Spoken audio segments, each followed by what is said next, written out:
I think I was last talking about Matthew being addressed primarily to Jews. Я думаю, что последнее, о чем я вам говорил, было то, что Матфей обращается в первую очередь к иудеям, к евреям. But not just to Jews, of course. Но, конечно же, не только к ним. And so we were talking about the reference in Matthew 1, verse 1, the son of David. И мы говорили об ссылке Матфея от 1 глава, 1 стих, и там, где он говорит, что о Христе как о сыне Давидовом. And the people would have immediately thought of the Davidic covenant. И люди начинали, незамедлительно, это наводило их на мысль о завете с Давидом. There would be a son, David, who would reign forever. О том, что будет сын Давидов, потомок Давида, который будет править вечно. And then it says the son of Abraham. И также он говорит дальше о нем как о сыне Авраамовом. Well, that was important to a Jew because he was the father of the Jews. Ну, и это было очень важно для евреев, потому что Авраам — это отец всего еврейского народа. And it was to Abraham that was promised a land, a seed, and a blessing. И Аврааму было обещано земля, семя и благословение. And one of that seed would be the Messiah. И один из этого семени будет Мессией. And where is that found? Land, seed, and blessing. Where is that first found in the Bible? Где мы первый раз находим вот это обетование о земле, о семени и о благословении? Genesis 12 and maybe Genesis 15. Maybe. Well, it's a lot of places, but the first time is Genesis 12. Но много мест, но первый раз Бытие 12. All right. Хорошо. Mark presents Jesus as primarily a servant. Марк, евангелист, в первую очередь представляет Христа как слугу. And Mark writes in a way that is of particular interest to Romans.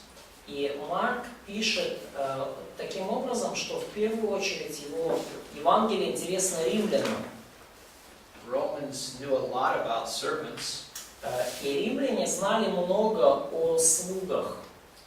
It's said that at the time of Paul, 3/4 of the population of Rome were servants. И ученые говорят, что во времена Павла, во времена, когда писалось Евангелие, 3/4 населения Рима были рабами.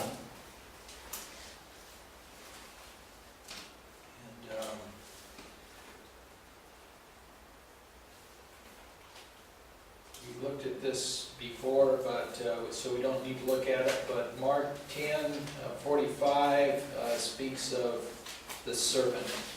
И мы уже смотрели на ссылки, и мы не будем... Mark 10:45 speaks of the servant. Мы еще это увидим, но вот, например, Марка 10 глава, 45 стих говорит о Христе как о слуге. Should I read this? No. 10 Марка 10:45 читаем. Luke writes in a way that is of particular interest to Greeks. Лука пишет таким образом, что его Евангелие интересно в первую очередь грекам. The Greeks were they emphasized man and the body of man. Греки, или эллины, как их называют, они делали особый акцент и подчеркивали значение человека и человеческого тела. And John emphasizes Jesus as God. И апостол Иоанн подчеркивает значение Христа как Бога, роль Христа как Бога. We can think of the first chapter of the book of John. И подумайте, например, о первой главе Евангелия от Иоанна. In the beginning was the Word, В начале было Слово, The Word was with God, and the Word was God. И Слово было у Бога, и Слово было Бог.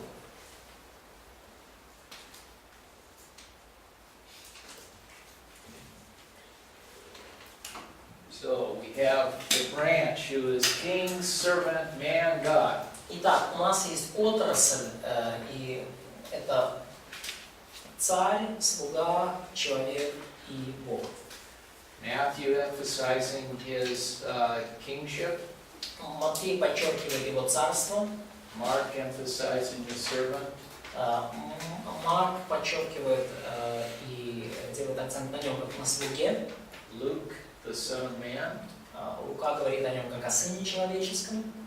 And John, the branch who is God. И Иоанн говорит об отрасли как о Боге.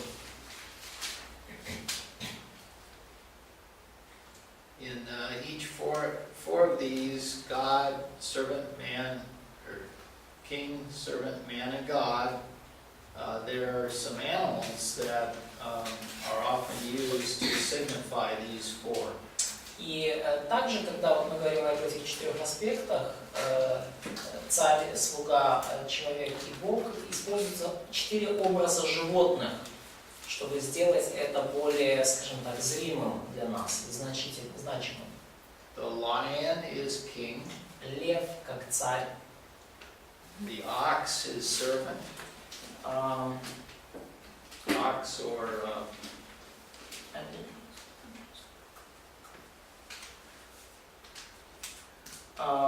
вол как слуга. of course, man is man. Ну и человек это человек. And eagle as God. И орел как Бог. And what I'd like to do now is turn to an Old Testament passage that describes some angelic creatures that have representations of all four of these animals. И я бы хотел, чтобы мы сейчас обратились к одному из отрывков Ветхого Завета, который показывает ангела, в котором вот эти четыре существа сочетаются все вместе. And let's turn to Ezekiel chapter 1. И давайте откроем Иезекииля, первую главу. And so as to keep you awake and engaged, I'll let you read it. So we'll start with Vitaly, and Vitaly, will you read from Ezekiel, and we want to read 1 through 10. Ну, чтобы вы не заснули, читать будете вы из Писания и начнете далее прочитать 1 глава с 1 по 10 стих. В 30-м году жизни, в 5-й день 4-го месяца, когда я был среди пленников у реки Кева, небеса раскрылись, и я видел Божье видение. В 5-й день месяца, шел 5-й год пленения царя Иехонии, слово Господа было к священнику Иезекиилю, сыну Узия, у реки Кева, в стране Вавилонян. И там на нем была рука Господня. Я смотрел и видел смерч, который надвигался с севера. Огромное облако с сверкающими молниями, окруженное сиянием. Посреди огня было нечто, подобное сияющему металлу. В огне были подобие 4 живых существ. Обличием они походили на людей, но у каждого из них было по 4 лица и 4 крыла. Ноги у них были прямыми, а ступни ног, как у теленка, и сверкали, как отполированная бронза. Под крыльями, а на 4 их сторонах у них были человеческие руки. У всех их были лица и крылья. И крылья их соприкасались одно с другим. Каждая из них двигалась прямо перед собой. Передвигаясь, они не оборачивались. Лица у них были такими. У каждого из 4 было человеческое лицо. На правой стороне у каждого было лицо льва, а на левой стороне лицо вола. У каждого из них было по лицу орла. Такими были их лица. Крылья у них были простерты. Это 10, да? Да, 10. Да. In verse 10, we have a description of these four creatures, and they each have the face of a man, a lion, a beast and an eagle. И в 10 стихе мы видим лица всех вот этих 4 творений, и это лица льва, вола, ну, вол, бык, телец — это синонимы, да? Льва, вола, человека и орла. So they're in the presence of God. И вот это все, это присутствие Божие мы здесь наблюдаем. And I take these 4 faces to be representing aspects of God. И вот эти 4 аспекта, они представляют нам природу Бога. And particularly of the God, second person of the Trinity. И особенно Бога Сына, вторую личность Троицы. So we see man or intelligence here. И мы видим здесь человека и разум здесь, тут. Lion, which is the king of the beasts. Лев, который царь всех существ живых, всех животных. The bull or the ox is the servant. Вол или бык, как слуга, как служащее животное. And the eagle, eagle depicting intelligence. И орел, который символизирует разум.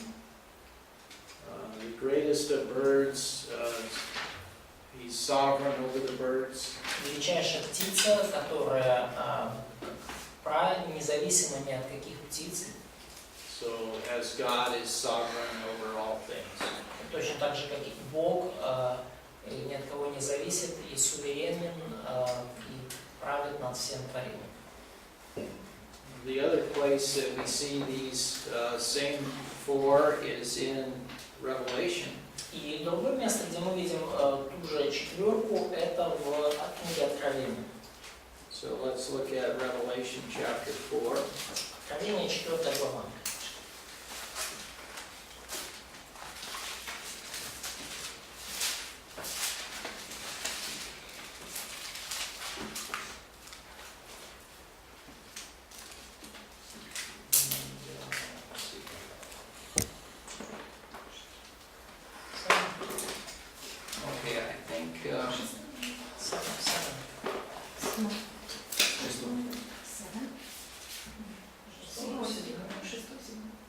We'll read Revelation chapter 4, verses 1 through 8. Прочитаем всю 4 главу Откровения с 1 по 8 стих. So, Masha, you want to read that? Маша? После сего я взглянул, и вот дверь отверстка на небе, и прежний голос, который я слышал, как бы звук трубы, говоривший со мной, сказал: «Зайди сюда, и покажу тебе, чему надлежит быть после сего». И тотчас я был в духе, и вот престол стоял на небе, и на престоле был сидящий. И сей сидящий видом был подобен камню яспису и сардису, и радуга вокруг престола, видом подобная смарагду. И вокруг престола 24 престола, а на престолах видел я сидевших 24 старца, которые облечены были в белые одежды и имели на головах своих золотые венцы. И от престола исходили молнии, и громы, и гласы, и 7 светильников огненных горели перед престолом, который суть 7 духов Божьих. И перед престолом море стеклянное, подобное кристаллу, и посреди престола и вокруг престола 4 животных, исполненных очей спереди и сзади. И первое животное было подобно льву, и второе животное подобно тельцу, и третье животное имело лицо, как человек, и четвертое животное подобно орлу летящему. И каждое из 4 животных имело по 6 крыл вокруг, а внутри они исполнены очей, и ни днем, и ни ночью не имеет покоя, взывая: «Свят, свят, свят, Господь Бог Вседержитель, который был, и есть, и грядет». In verse 8, or excuse me, verse 7, В стихе 7 speaks of these 4 creatures as having one with a face like a lion. говорится об этих 4 творениях, и одно из них имеет лицо льва, So king. и это Second, having a face like a calf or a bull or a ox. И второе подобно тельцу, волу, быку. Servant. И это образ слуги. And third, having a face like a man. Третье имело лицо как человек. And fourth, having a face like an eagle, the sovereign one of the birds. И четвертое животное подобно орлу летящему, суверенный правитель птиц. So I see these as again representing various aspects of God the Son. И я думаю, что вот эти вот четыре образа показывают, иллюстрируют различные аспекты Бога Сына. В средневековой церкви на витражах многих готических соборов можно видеть вот эти четыре образа. Они тоже, и то же самое разделение по Евангелию, вот этих четырех образов, оно, начиная с первой церкви, они, скажем так, это тоже заметили. То есть это не какая-то новая идея. I told them that it's not a new idea, and the Medieval Church had these images in the cathedrals, in the pictures, so it's not a new idea. They used it during the whole church history. Yeah. There are a lot of things in the Bible that we can say, this is truth. Есть много вещей в Библии, о которых мы можем сказать, это истина в последней инстанции. Jesus is King, servant, man, God. Иисус – это царь, слуга, человек и Бог. That, no question. Тут вопросов не может быть никаких. Somebody that argues about that just doesn't believe the Bible. И тот, кто будет об этом спорить, он просто не верит в Библию. But the more I study the Bible, the more I see the tie-ins between all the books in the Old and the New Testament, and it's just amazing the way God has given us His Word that all ties together. И чем больше я изучаю Ветхий и Новый Завет, тем больше я вижу то, как связаны друг с другом, как Писание и отрывки книги связаны друг с другом, и это просто потрясающе, насколько Бог все вот это написал, что оно имеет вот эти взаимосвязи. So we see these creatures that have these four faces. И вот мы видим вот этих четырех животных, которые имеют четыре лица. And when we get there, we'll know for sure. И когда мы туда попадем, мы уже все будем точно знать. And I doubt if we'll be surprised. I doubt if we will be surprised. Я сомневаюсь, что мы будем там сильно удивлены. All right.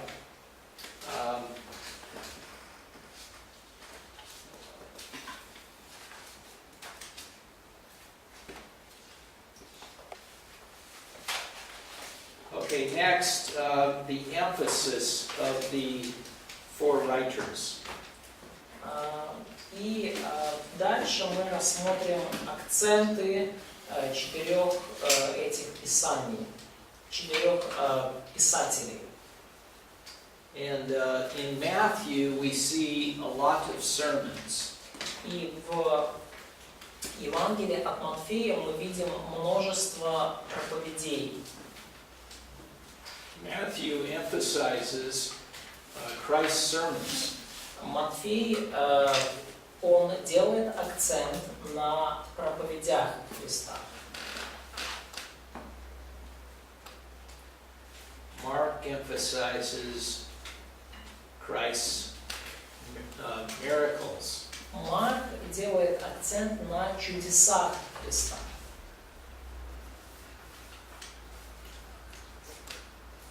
Luke emphasizes his parables. У Луки акцент на притчах Христа. And John emphasizes his doctrines. И Иоанн подчеркивает доктрины Христа. So John 11 through 17, just full of doctrine or teaching. И Евангелие от Иоанна с 11 по 17 главу особенно просто наполнено доктринами и учением, доктринальным учением.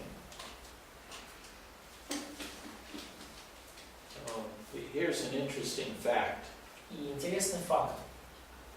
Luke has 18 parables. В Евангелии от Луки 18 притч. Guess how many John has? А как вы думаете, сколько у Иоанна? 0. Ноль.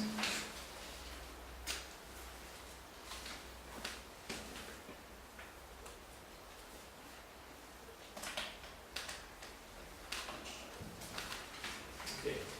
The next point is genealogical records in the Gospels. Следующий пункт, следующий абзац. Генеалогические записи, родословия в Евангелиях.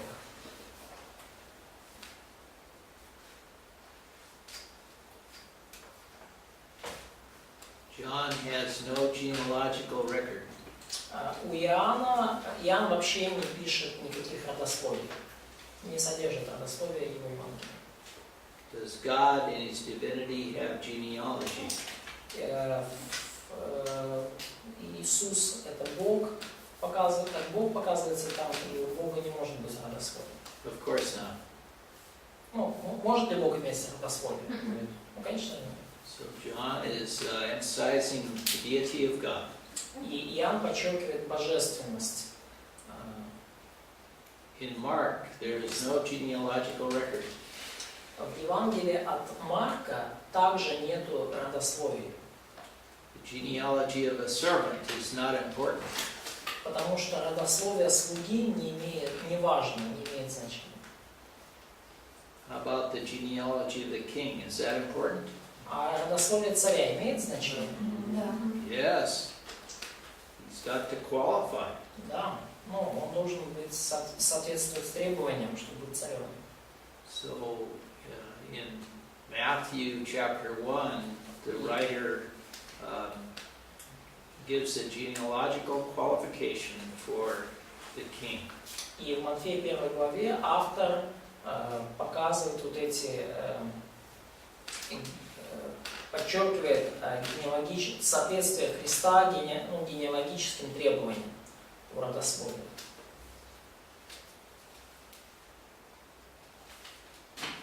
In Luke is the genealogical record of Jesus the man. И в Евангелии от Луки это генеалогическое древо Христа как человека. So that'll trace his genealogy through his mother Mary. И и там подчеркивается его родословие по материнской линии. And Matthew traces the genealogical record through his father, who gives him the right to the throne, his earthly father. То есть в Евангелии от Луки идет речь о родословии Христа по материнской линии, по линии Марии. В Евангелии от Матфея речь идет о родословии по линии земного отца Иосифа. We'll talk more about that later. И мы об этом поговорим больше позже.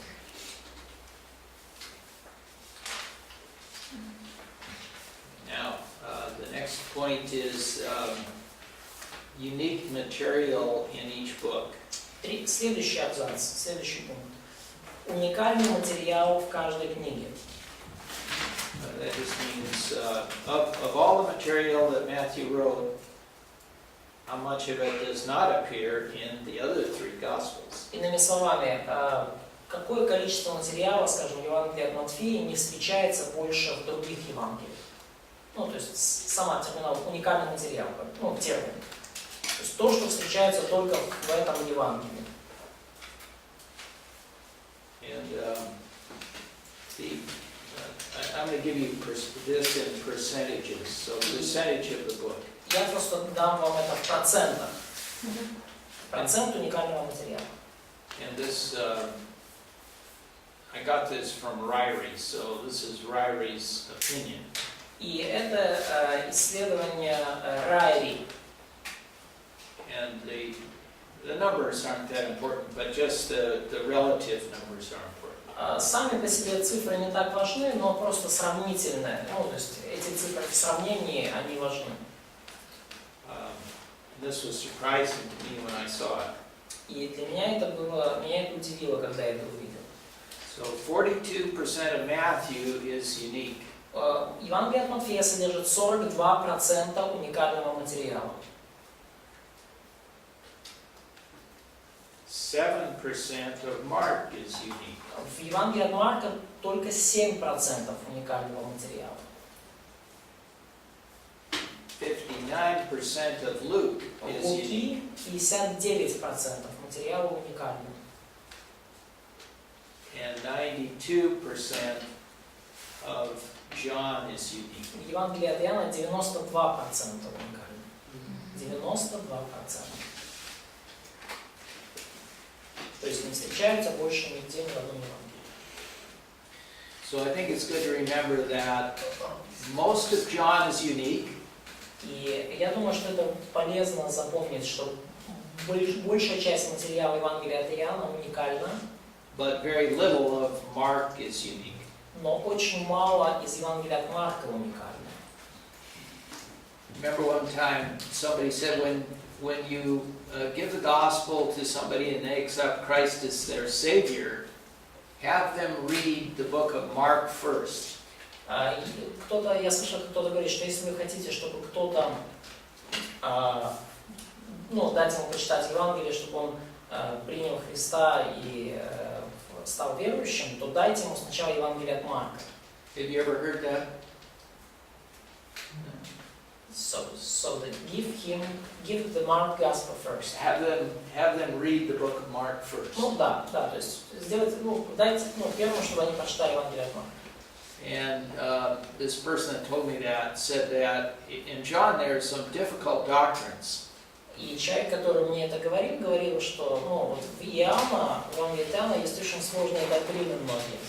But in Mark it's a lot easier to understand. Но Евангелие от Марка намного проще понять. So it has essential information that you need to know. И оно содержит всю самую главную информацию, самую важную информацию, которую вам нужно знать. But it doesn't have some of the more difficult things like in chapter 3, born of water and so forth. Там нету таких сложных мест, как, например, в Иоанна 3 главе, что там рожденный от воды и духа.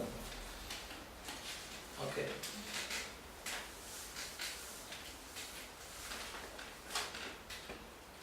The next point is Old Testament quotations in each of the four Gospels. Следующий пункт.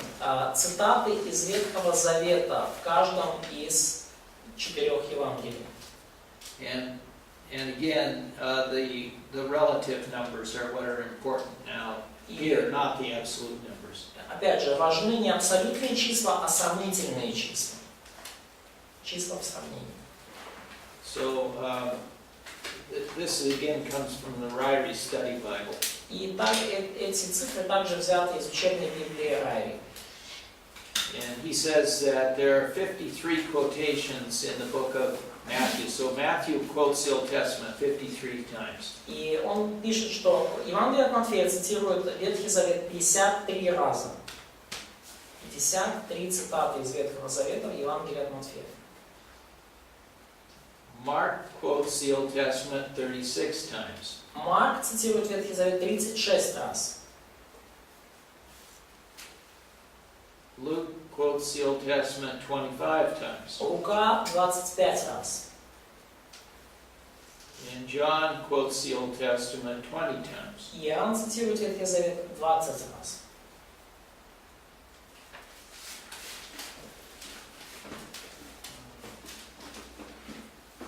So I think the main thing here is that, and shouldn't be surprising, that Matthew quotes the Old Testament the most. И, самое главное здесь, и это не должно нас удивлять, что Матфей цитирует Ветхий Завет больше всех. Why should that not be surprising? Почему это не удивительно? Because he writes to the Jews. Yes, he writes to the Jews. Да, пишет евреям. Okay. Isn't Bible study easy? разве не просто изучать Библию? All logical, makes sense. Все логично, все имеет смысл. All right, we're going to shift emphasis a little bit. So, any questions on what we've gone through so far? Мы сейчас немножко сместим акцент, поэтому есть ли у вас вопросы по тому, что мы изучали до этого момента? Okay. Now, I want to talk about the political situation at the time Jesus came to earth. Whoops. И теперь я хочу поговорить о политической ситуации в момент, когда Христос пришел на землю. Okay, so the political situation at the time of Jesus. Итак, политическая ситуация во время жизни Христа. And I don't know that you need to write down anything here. You can if you want to, but I just want to remind you of what it was like at the time of Jesus' birth. Я не знаю, стоит ли вам все это записывать. Я просто хочу вам показать, вообще, как обстояли дела в мире на момент прихода Христа. There was a great emperor in Rome before Jesus was born by the name of Julius Caesar. В Риме до Рождества Христова был великий император. Его звали Юлий Цезарь. And everybody knows that name, Julius Caesar. И все, наверное, вы слышали это имя, Юлий Цезарь. In the West, there were books and plays written about him. И на Западе пишут и пьесы, и книги о нем. Shakespeare wrote about him. Шекспир даже о нем написал. I don't know whether Russian writers wrote about Shakespeare or not. Я не знаю, Or wrote about Julius Caesar. славянские, российские авторы пишут что-то о Юлии Цезаре. Did they? Only historian. Just history, mostly historian. Just history. I think something is written. Yeah, okay. He was murdered in 44 BC.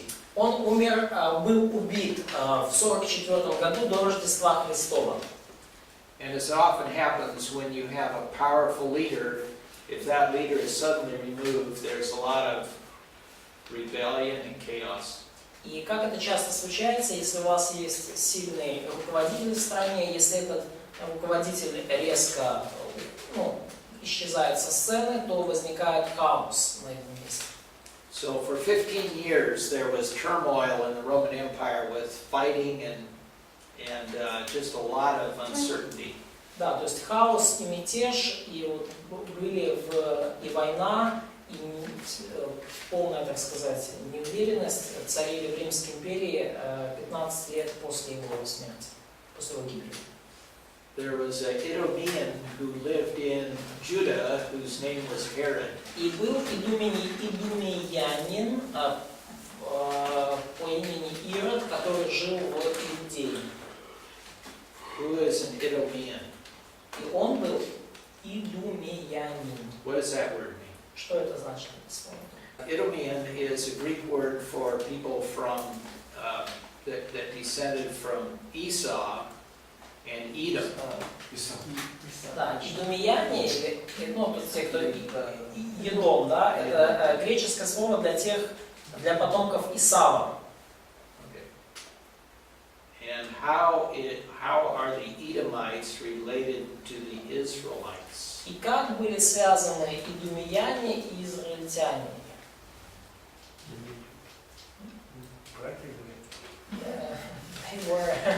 Идумеяне гнобили Отношения, да, как были родственники, братья. They were brothers in the beginning, but their relationship was bad. Yes. So the second year students all know this very well. Все студенты-второкурсники должны это знать.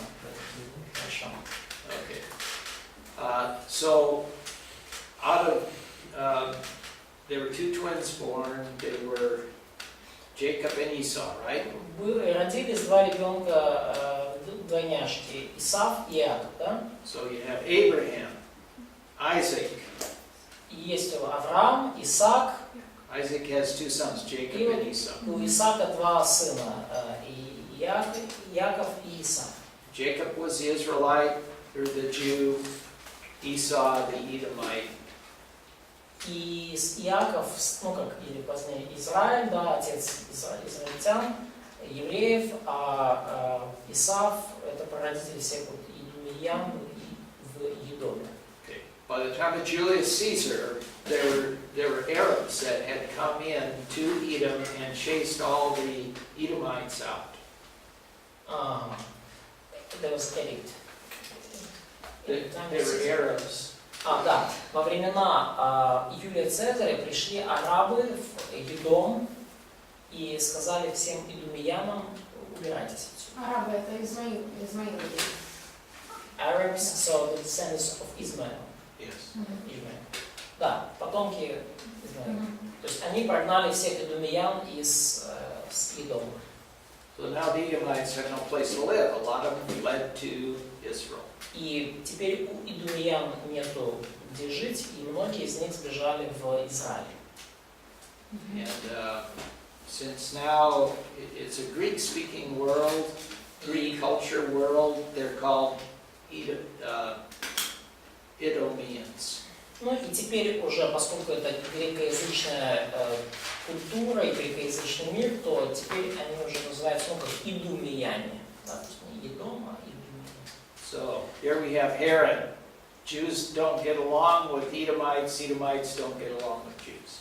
И вот и у нас есть ситуация, когда иудеи не сообщаются с идумеянами, и идумеяне не сообщаются с евреями. But Herod flees Judah because there's a lot of turmoil and goes to Rome. И вот эти арабы, so many Jews went to... No. Julius Caesar was killed, there's chaos throughout the Roman Empire, but Herod flees Judea to go to Rome. Да, значит, Юлий Цезарь, то есть ситуация какая? То есть время после убийства Цезаря, много хаоса и мятежа в Риме, но вот этот Ирод, он сначала, скажем так, все идумеяне осели в Иудее, в Израиле, а вот этот Ирод поехал в Рим. Идумеянин. Ирод поехал в Рим. Время, когда убили Цезаря. В то время, когда убили Цезаря. Да, в то время, когда убили Цезаря. While Herod was there, he was commissioned or appointed to be the king of the land of Israel. И пока Ирод был там в Риме, ему было поручено стать, царем, руководителем вот этой всей Израильской области. So now he comes back as the ruler of Israel. И теперь он уже возвращается из Рима в Израиль как руководитель Израиля. But he's working for the Roman government. Но работает он на римское правительство. And he, of course, doesn't like Jews, but he's the king. Но, конечно же, он не любит евреев, но теперь он царь. So to try to gain their allegiance, he starts spending a lot of money. И для того, чтобы завоевать их приверженность, он начинает тратить много денег. And he decided the best way to win over friends here in this country that I'm king of is to rebuild the temple. И он решает, что наилучший способ завоевать, скажем так, доверие и авторитет среди людей в этой области – это построить храм. So he started the improvement of the temple. И они начинают работы по, скажем так, восстановлению храма и улучшению. And he did a wonderful job. И он отлично справился. And there are a lot of the Jews who were very impressed with the work he did. И многие евреи были очень впечатлены с тем трудом, который он совершил, касательно храма. And the money he spent. и деньгами, количеством денег, которые он потратил. So he bought some friends, but a lot of the people still hated him. То есть таким образом он завоевал и, можно сказать, купил себе многих друзей, но многие все равно его ненавидели. And this is the guy that the wise men appeared to and said, "Where is this king of the Jews?" И это тот самый человек, к которому пришли вот эти вот волхвы и спросили его, где царь иудейский. And so Herod saw this king of the Jews to be a threat to him. И, естественно, Ирод увидел в этом будущем иудейском царе угрозу для себя. So he orders the death of the babies in Jerusalem where the king was to be born. И он организовал смерть младенцев в Иерусалиме, там, где этот ребенок должен был родиться.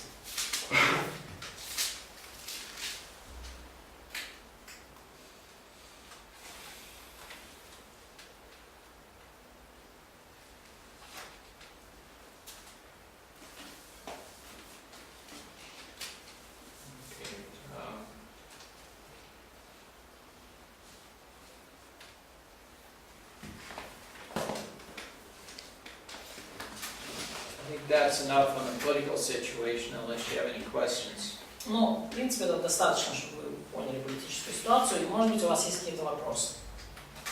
There were Jews also that were involved in politics in the nation, and they were called the Sanhedrin. Были также евреи, которые были вовлечены в политическую жизнь Израиля. What's the name of them? Sanhedrin. Sanhedrin. То есть евреи также участвовали в политической жизни и через орган, называемый Синедрион. They were Jews, and they were to carry out the religious law.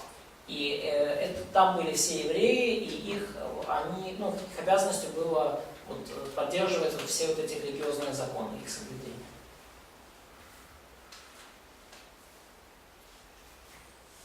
So you had Herod and people who worked for him carrying out the civil law of Rome, and then these Sanhedrins carrying out the military law, or the